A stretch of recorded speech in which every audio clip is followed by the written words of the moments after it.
పర్లేదు బా, ఏమవుద్ది. చెప్పండి అన్న, పవన్ కళ్యాణ్ పైన రాజకీయంగా మీ అభిప్రాయం ఏంటి? అండి ఇప్పుడు గుమ్మడికాయలు దొంగ ఎవరు అని అంటే భుజాలు తడుముకుంటూ ఉంటారు. మీ మాజీ ఎమ్మెల్యే మీద 1500 కోట్ల రూపాయలకి ఆరోపణలు వచ్చినాయి, పారిపోయారు. తెలంగాణలో ఒక పోలీస్ అధికారి డైరెక్ట్గా ప్రెస్ మీట్ పెట్టి ఇది చెప్పారు. మీరేమో కావాలని చెప్పి దాన్ని డైవర్షన్ పాలిటిక్స్ అంటారు వీటిని. అంటే ఓకే, దాని మీద మీరు పవన్ కళ్యాణ్ గారి మీద ఆరోపణలు చేయడం తప్పితే వాస్తవాలు ఉండవు. ఒక డిప్యూటీ సీఎం అయిన తర్వాత మీకు కనిపించిన పెద్ద మార్పు ఏంటి? పంచాయతీరాజ్ వ్యవస్థను బలోపేతం చేయటం. మరి ఒకప్పుడు పంచాయతీలకు విడుదలైన నిధులను సర్పంచులకు కూడా తెలియకుండా లాగేసినటువంటి వ్యక్తులు మీరు. మరి ఇవాళ గ్రామీణ ప్రాంతాల్లోకి వెళ్ళండి, రోడ్లు ఎంత బాగున్నాయో కనబడుతూ ఉంటుంది. మరి అన్ని రోడ్లు వేసారు అని అంటే దాన్ని బట్టి పనితీరు ఎలా ఉందో మీరు చెప్పాలి. పవన్ కళ్యాణ్ గారు రాజకీయంగా ప్రజల ఆరాధన పొందుతున్నారు అసలు చక్కగా. రేపు పొద్దున పంచాయతీలు ఉంటాయి చూడండి సార్, 100కి 100% లాగేస్తారు.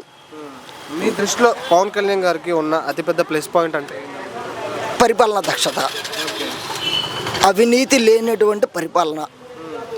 మీరు ఆరోపించడం వరకే, వాస్తవాలు చూపించలేదు. వాస్తవాల దగ్గరికి వెళ్తే మైక్ వదిలేసి వెళ్ళిపోతూ ఉంటారు. అసలు ఆ మైక్ దగ్గర కూడా కూర్చోలేకపోతున్నారు మీరు. ఆయన ఇంకా రాజకీయాల్లో మెరుగుపరుచుకోవాల్సిన విషయం ఏదైనా ఉంటుందంటే ఏమంటారు? నాకు తెలిసి కొంచెం కోపం తగ్గించుకొని ప్రశాంతంగా మాట్లాడితే అసలు ఆయనంత నెంబర్ 1 ఇంకొకళ్ళు. ఆయన పర్సనల్గా కానీ వ్యక్తిగతంగా కానీ అన్నిటికీ ట్రోల్ చేసేవారు కూడా ఏమండి.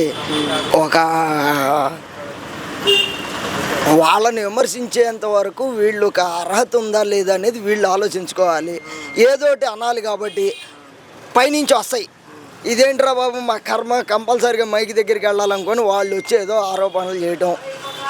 మరి మొన్నటిదాకా 3 పెళ్ళిళ్ళు అన్నారు. అసలు ఇప్పుడు 3 పెళ్ళిళ్ళు అనే పదం రావట్లా.